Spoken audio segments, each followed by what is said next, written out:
we have plus or minus, depend on what we're looking at on the vector.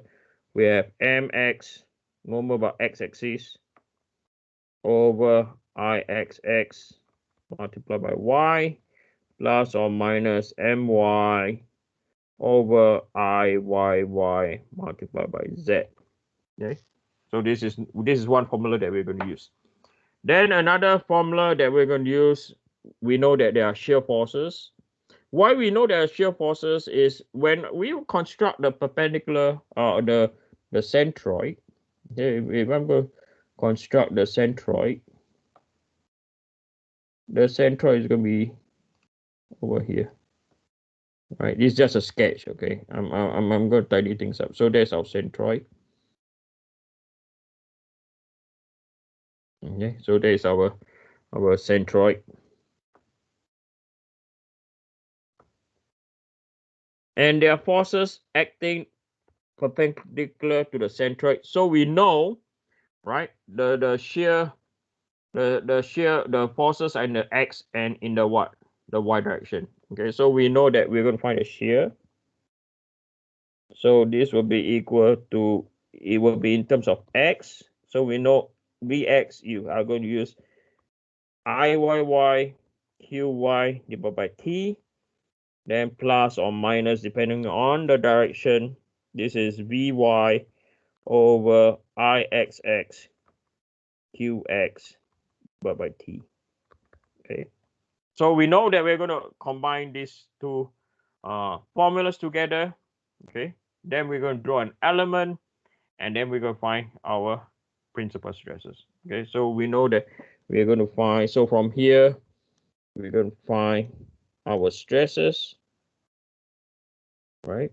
So from here we know that we are going to have stress Z, and then we are going to have some sort of shearing.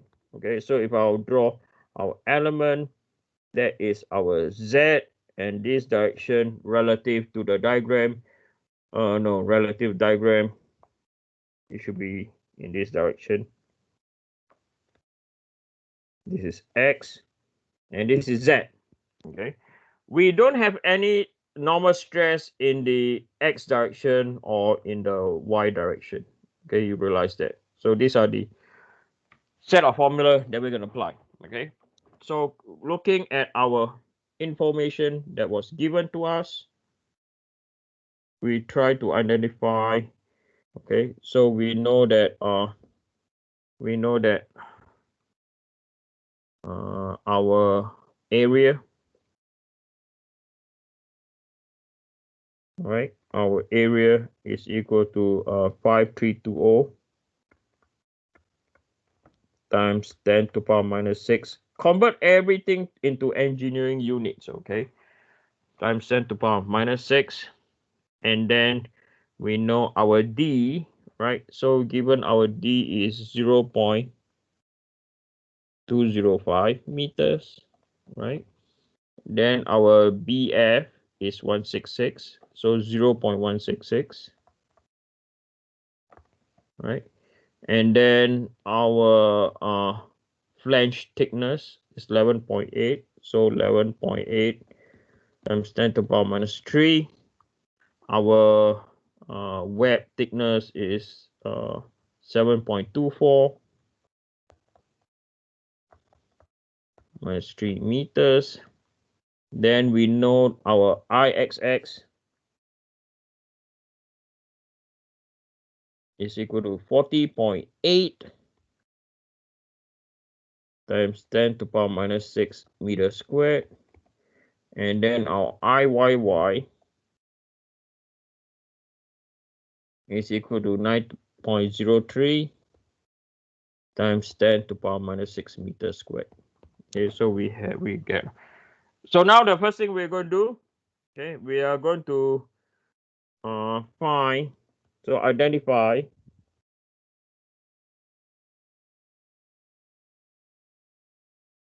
the axial force, bending moment,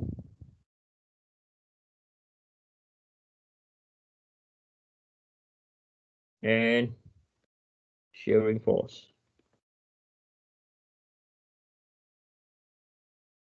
Okay, no torque is applied. Why I say no torque is applied is the 25 or the 100 and the 25 is not going to induce a torque at all. The 8 kilonewton is acting on both sides, so it's not going to induce a twist. If the 8 kilonewton over here is missing, then there's a torque. Okay, but I've not taught you, or 2P04, we did not teach you how to calculate torque for non-circular beam, so I will not test you on that. Okay. Right. So again, everything the same. Okay, we're going to view it from different direction. Okay. So we're going to view this view now. So I'm going to view in the X and Z orientation. Okay. So I'm going to view in a X and Z orientation. So we're going to view that. So the entire beam is, okay, so I'm going to draw that now.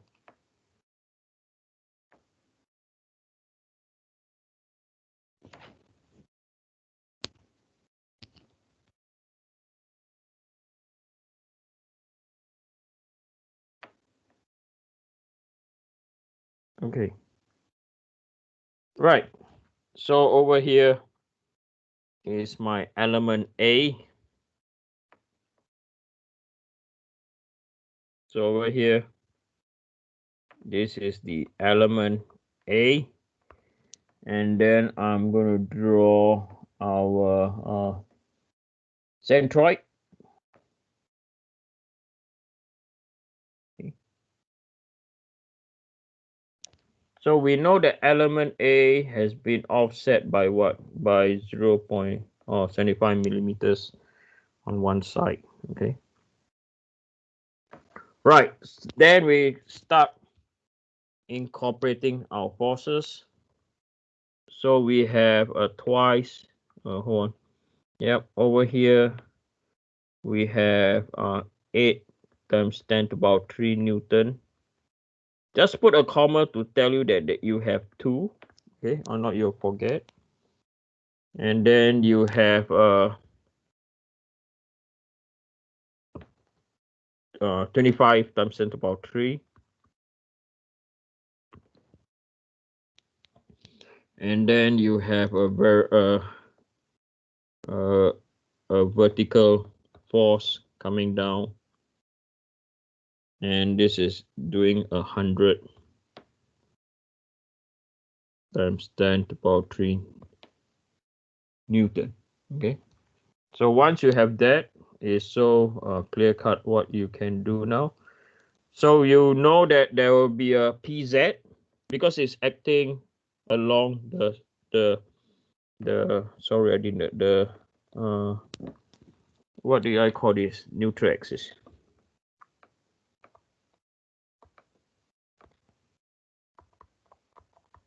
All right. So we know that P in the Z direction is minus 100 times 10 to the power 3 Newton. So you know that on stress on element A, right, or stress Z on element A is going to be equal to compression.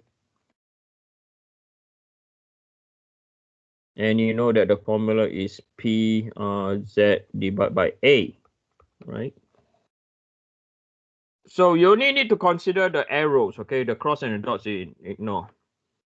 Then you can immediately write that, okay, you can also do this. So positive is going this way. So you can write down that some mention about forces in the X direction. So this is equal to minus 8 times 10 to the power 3 minus by 8 times 10 to the power 3. So this is minus 16 times 10 to the power 3 Newton. And you know the direction is going this way. Or once you have done this, if it's minus and you know the direction, you can put as 16 times 10 to the power 3 Newton. And it's going to go this way. Okay, so that is, and this in fact is equal to your Bx, right? Your shearing stress in your x direction. Okay, and then if you look at the shearing stress in the x direction, is it going to be zero shearing stress? Okay, so we don't know. Okay, so the only way to tell, okay, because this is thin wall analysis, you just copy, and we have learned this recently, which is good, right? So you know that this is your diagram over here. This is thin wall, right? So you know that you have a Vx coming down in this direction, right? So this is your Vx, and so that this is your Q. So you're going to calculate your, you're going to draw your Q. No, wait. What am I doing? Okay. So your Q will go both ways, yes or no? Right? And then we will go out from here. So this is where your element A is. Right? So you know that the shear stress for element A, what we know is the shear stress for element A, what we know, it is not equal to 0. Right? Okay, it's not equal to 0. And we know that this is based on thin wall, wide flange analysis,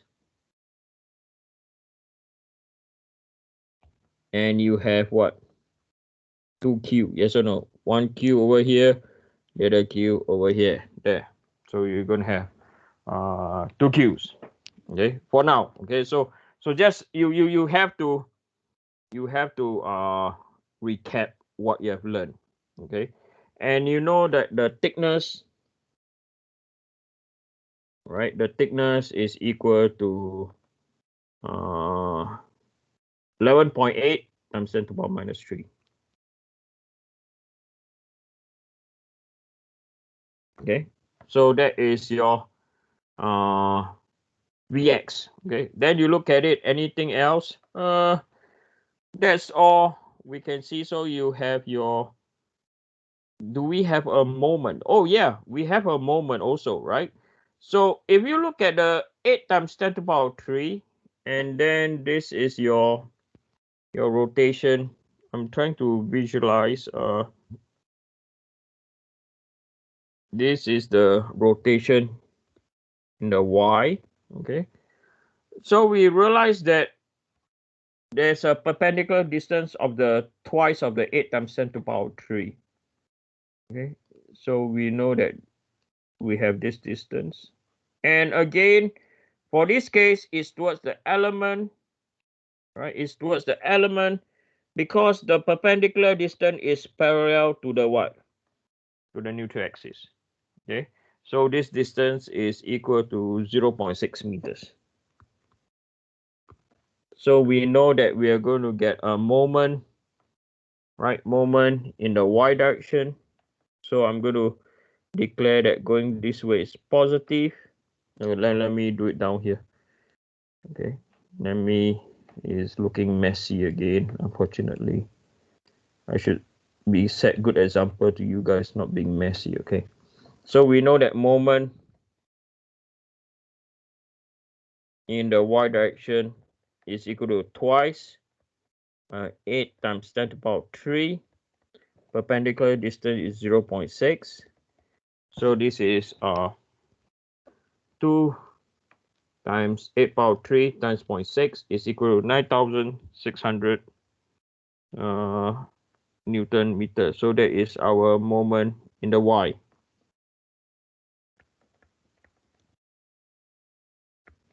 right? So you can see over here is going in this direction, moment in the Y, and this is compression, this is tension.